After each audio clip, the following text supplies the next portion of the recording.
Okay, what you're looking at is a preview of the next version of the Zoll software.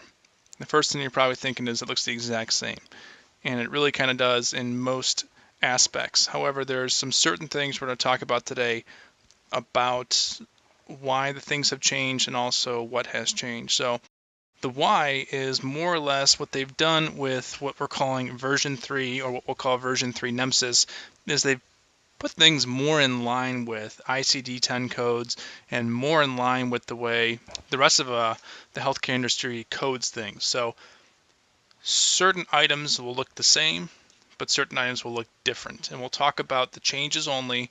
I'm not going to go through and talk about every single tab because we know how to do these reports. We've been doing them for a couple of years. But I'm going to point out the significant changes and the different data elements that they're requesting of us as providers.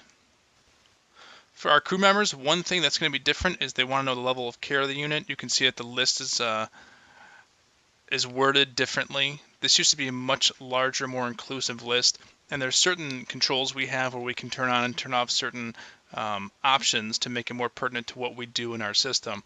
And we've taken the liberty of doing that because we want to make it as streamlined as possible for providers in the street, avoid confusion, etc. So if you're on an ALS ambulance, ALS engine, your ALS. Primary role, the wording has changed, but we're either non-transport or we're ground transport. Some of these lists that you'll see throughout this video will probably be different when it comes to go live later in the year. For the time being, for the purposes of this video, I'm simply trying to demonstrate that there are going to be changes, but they might not look exactly how you see them today. One thing that's nice about when you pick your crew member here, when you select the individual's name, it's already coded on the back end to know that if this individual is a paramedic, a first responder, or a EMT basic, or etc. One of the big data elements that the national and state is requesting is a lot more demographics on our providers. Who's providing the care, what's their level of certification, etc. So on the trip and dispatch tab, the only difference here really is they're asking for this additional field called additional response mode descriptors. And really it's not going to be much different than what you're going to put in your response mode. It's either we're going lights and sirens or we're not. So if you want to fill out more data about your en route, great. If not, just pick whatever mirrors your response mode. Going down to times, some of the verbiage has changed, some of it's still the same. They want to know certain things like the call time of occurrence now as opposed to time of injury onset. And there's also a destination transfer of care. So what time did I drop off that patient at the hospital? Not what time did I get there, but what time did I hand over that patient to the hospital? So for the most part, if it's a transported patient, all these fields are going to be required per NEMSIS. One nice feature about the times that they've included in the 6.1 upgrade is when I input my times here, they also get input in the outcome tab times right here. Previously, I had to access this outcome tab times and put my time of injury in separately, but now they mirror each other, which is nice. Moving on to the scene tab, a couple new items here. As you can see, a lot of things are defaulted again, but they are requesting the initial patient acuity, so is this a green, yellow, or red, even if it's not a trauma patient. This is a mandatory field. They also want to know, is this the first EMS unit on scene?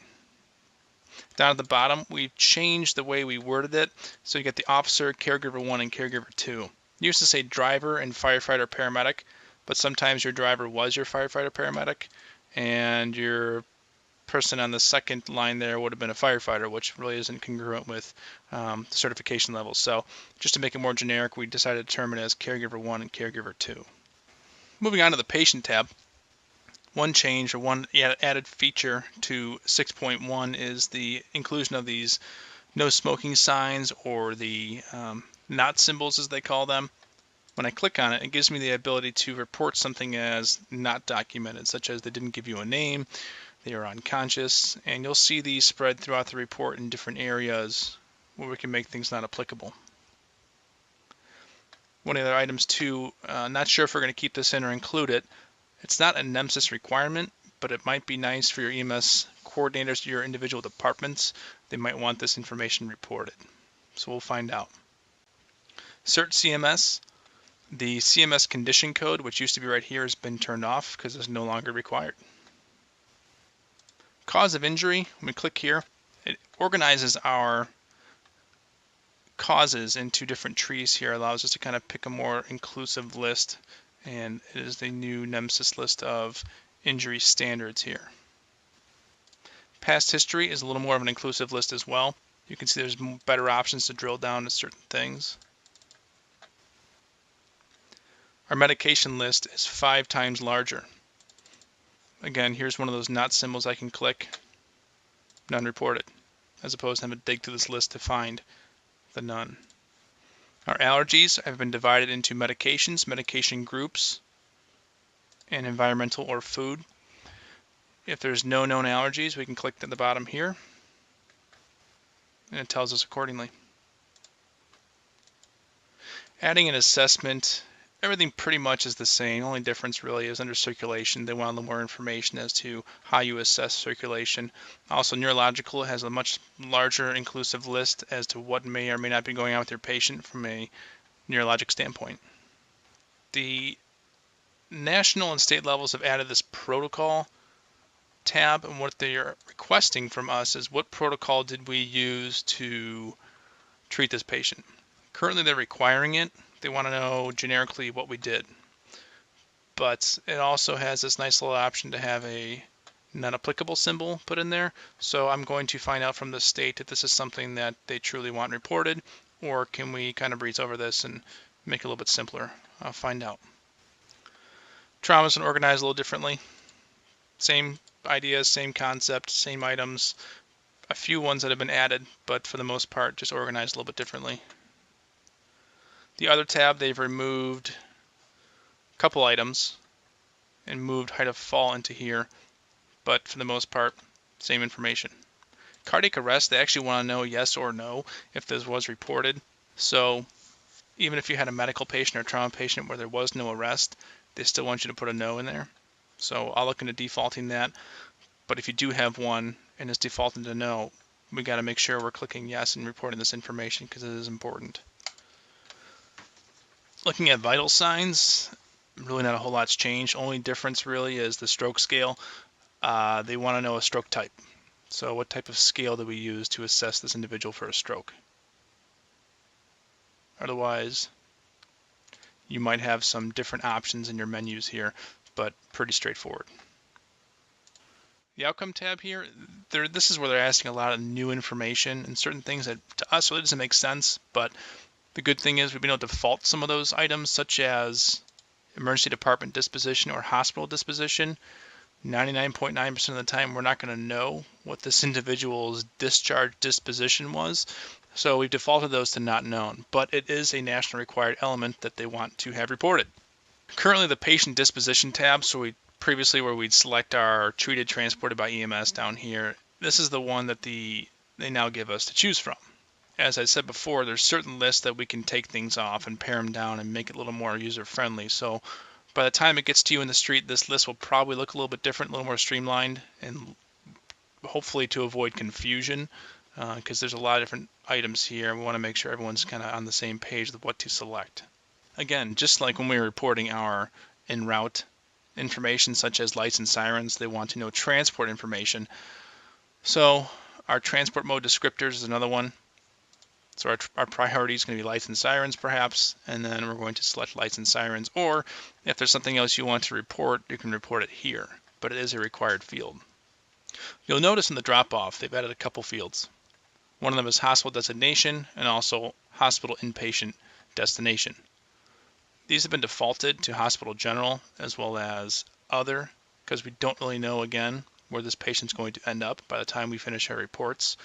However, when I pick my facility name, it removes them. Just make sure we go back in and select them. It's going to require us to do it anyway. So hospital general and hospital other to make sure we're getting the data elements that are required. This currently does not have the medical record number down here, but it will be in there when this thing goes live for you guys out in the field.